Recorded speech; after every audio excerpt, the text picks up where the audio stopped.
Let me take this opportunity to thank all of you for inviting our joint invitation for this side event.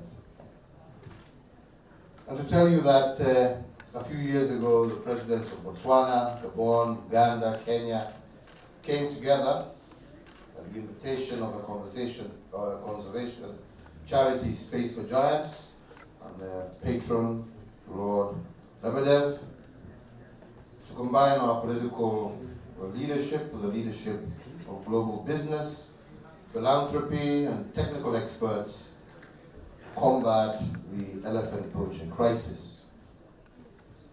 This year, we also welcomed our brother from Rwanda, His Excellency President Kagame, and also His Excellency President Philippe Nyusi of Mozambique to join our Joint Club presidents.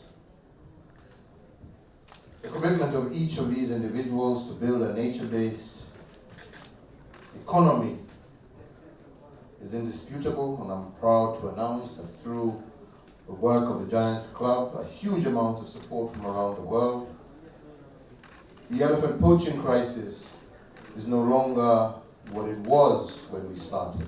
I think we've done a considerable amount of work, and I want to appreciate the Giants Club for the investment that they have made into that endeavor. The Giants Club has invested heavily in the protection and restoration of the natural ecosystems on which our continent's giants depend, and it does so in ways that resonates with our people. They, like we, understand that wildlife reserves and sanctuaries need not only to be protected, but to also generate value for their communities and the country at large. We are focused on the elephant crisis, but today we come together again as the Giants Club to address an even bigger problem, and that is the prevention, halting, and reversing the degradation of ecosystems, not only in Africa, but across the globe. The Intergovernmental Panel on Climate Change, which, as you all know, is the preeminent scientific body on climate change, has concluded that we will reach or exceed 1.5 degrees centigrade of warming within the next 2 decades, unless we each and collectively take action today.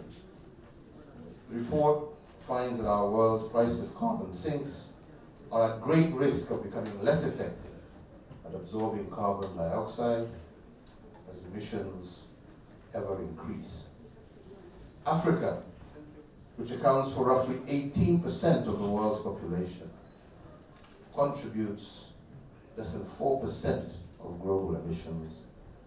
And yet it is Africa that will unfortunately bear the biggest brunt of climate change impacts, with an average of 3 degrees centigrade warming, increasing conflicts as a result, and also increased insecurity in our regions.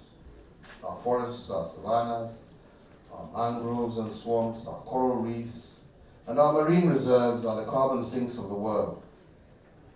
Indeed, they are the basis of the very oxygen that we breathe every day. And yet that great public benefit that the African ecosystem provides to the world has not yet been fully acknowledged, and it is neither sufficiently protected, and we have certainly not been compensated for it. And it is for this reason that many of these natural ecosystems have been degraded, often by our own local communities who have few economic alternatives. But from today, we can, together, all change that. Investors, consumers, and shareholders are beginning to demand that their companies start a process of decarbonizing their activities and moving towards a much more carbon-neutral world.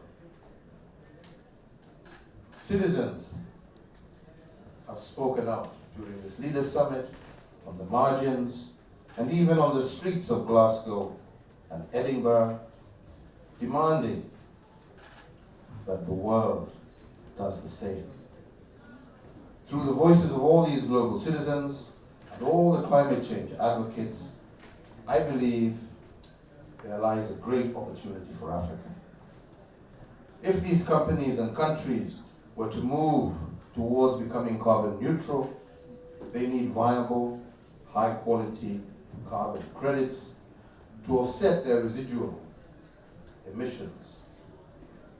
Demand for such carbon credits actually outstripped supply for the first time this year.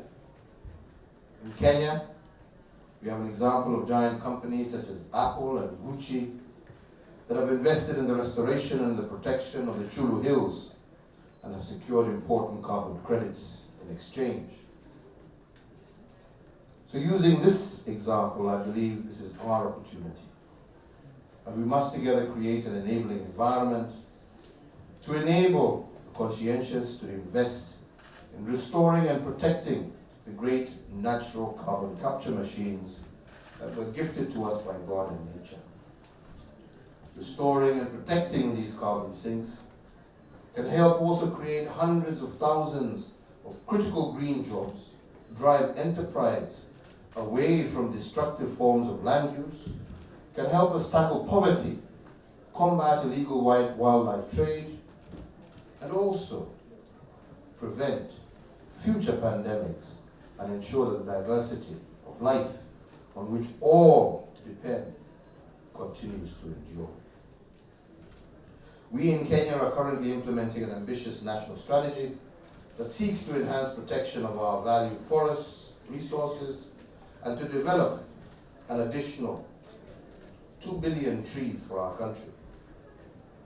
All our public forests today have been put under enhanced protection.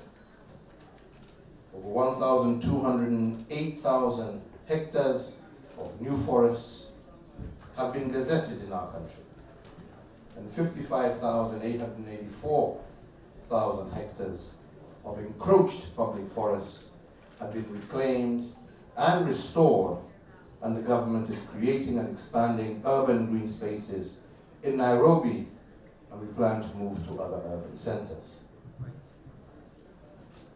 My administration has also established a tree growing fund which aims to raise $5 billion towards reforestation, and I invite all of you to partner with us.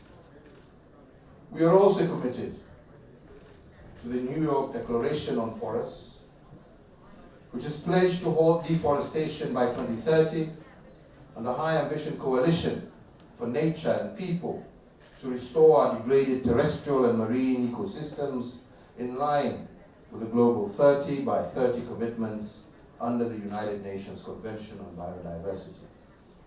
This is in addition to the commitment we have to ensure that land degradation neutrality by 2030 as a contribution to the goals of the United Nations Convention to combat desertification.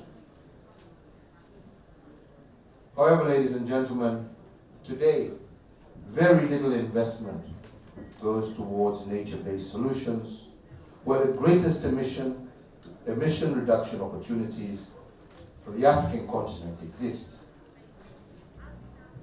We all know that resources for the COVID-19 pandemic vaccine and response were mobilized in a very short time possible,